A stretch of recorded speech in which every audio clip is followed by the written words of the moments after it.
bros? Today papaitan natin. What's up mga bros? Sampalin mo ako, G.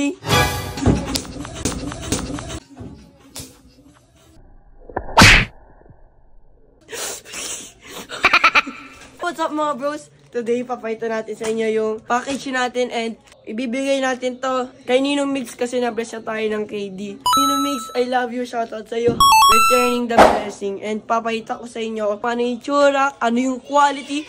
Quality is the best policy. Honesty pala yun. Papakita namin sa inyo kung gaano kami kalupet. Ayan, makikita nyo po, eco-friendly na plastic na ano. Meron na tayong mga size kasi yung last sobrang haba. Ito, may stock na kami dito mga bros. Ayan, iba't-iba't na size yan, 9 to 11, tapos 7 to 11. Kami, mahal na mahal namin kayo. Kaya, freebies na rin yung packaging. Freebies, malamang na. Tapos tignan nyo yung quality, oh. Oh, diba?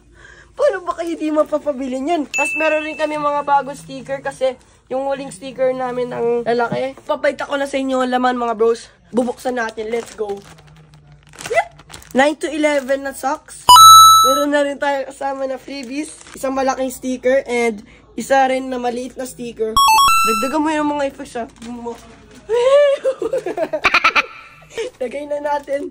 So mga bros, ito bibigay natin kay Ninong Miguel. Kasi lagi niya tayo nabibilas ng shoes. Turning the favor. Kahit di naman to kalakihan. Katulad ng shoes yung price. So let's go. The mansion of the Dex bros. Okay, Ninong Miguel. What's this? Kasi lagi mo binibigyan ng sapatos. Deserve. Sir, MVP. Grabe naman yung stickers ni Dex Bros. Yes, thank you Dex Bros. God bless you. Buy now at the yellow basket.